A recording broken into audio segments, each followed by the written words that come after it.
Welcome to the channel. Let's see if I can untangle my thought processes on why I bought a Cfmoto motorcycle.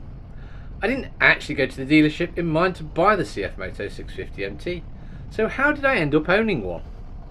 The Xmax 300, as frugal and as good as it was, had issues that unless you spent time and a large amount of money it would never be any better. So in truth I was looking at parting ways. I had a budget, including the trading value of Dave the Xmax. The wife found it less complicated telling friends I was out with Dave rather than a girl's name. I don't know why. I had seen reviews on the other newer Cfmoto models, like the new CR range, or at the time at least it was new. The dealer network isn't massive in England. My two local dealers are both 50 miles away. One is slightly easier to get to than the other. I hadn't researched this MT650. I'd seen images of the GT650 and read online the spec sheet.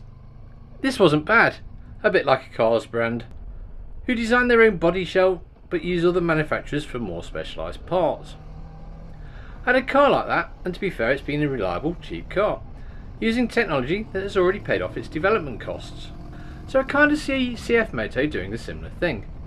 Lots of parts used are not at the cutting edge, but they also aren't so awful that they are cheap and dangerous. You'll notice that there's a shad top box case on here. That's not standard, I've had that myself, but the shad fitting kit, the P brackets, come with this bike. There you are, J1, single pot on the rear, and looks like a dual pot J1 on the front with twin discs. So the stopping power on the front of this is quite brilliant.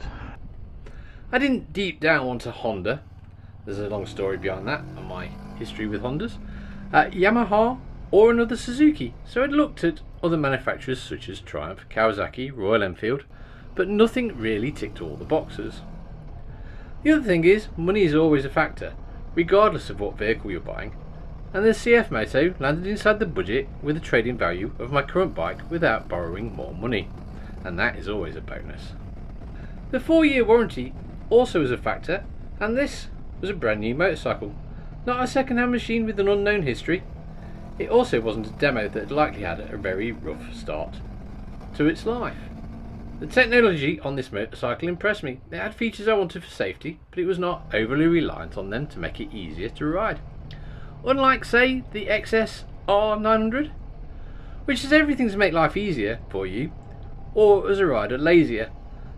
The bike comes with braided brake lines as standard, ABS as standard, phone connectivity and satellite navigation. These were features of tech that I actually kind of wanted, being a bit nerdy like that. I didn't test ride either the GT or the MT, although the GT was available as a demo. The MT, however, was not. I didn't do the deal on the spot. I sat on both bikes. I went away and thought about it. It just made sense to do the swap in my head anyway. So why did I pick an unknown bike with no test ride? Sitting on it in the showroom, it just felt far more comfortable than the more leant forward GT. And the colour and the design of the MT appealed. Sometimes you buy with your head, sometimes your head wins for practicality. This generally seemed a great deal all round, but both head and heart. The engine, a proven lump used under licence from Kawasaki, is not the same as the latest version used in the Z650. However, I didn't know this at the time. This made me feel like I was buying something that was quite well proven over time, which it has been. 60 brake horsepower was also what I call real world sweet spot.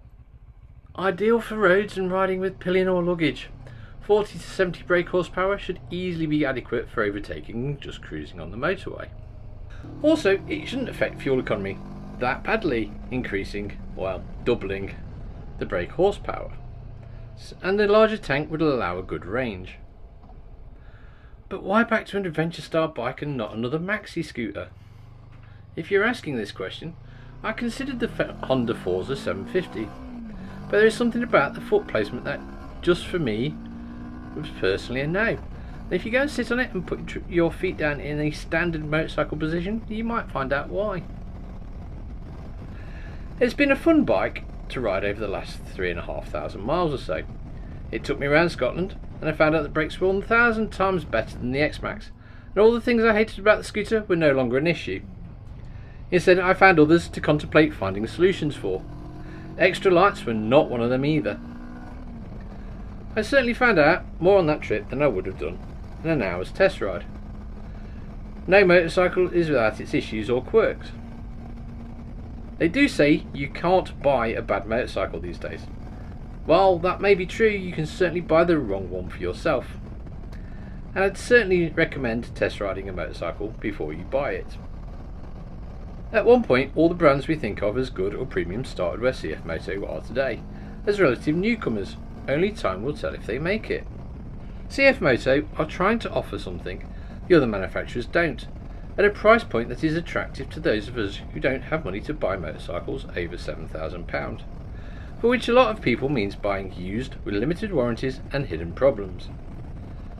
I'm sure we have all read stories about lemons being brought from dealers, where the so-called warranty would not cover the work required to fix it. I have heard first-hand from owners of luxury cars that they have had nothing but issues with brand new vehicles. It happens, doesn't matter what you pay. You pay your money and take your chances. There are issues with MT650, but that's for another time. Today, I would say for the most part I'm very happy with the Cfmoto 650 MT.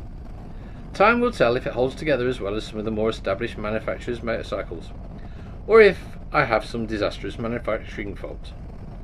Thanks for watching, and please click or like or add a comment or a question.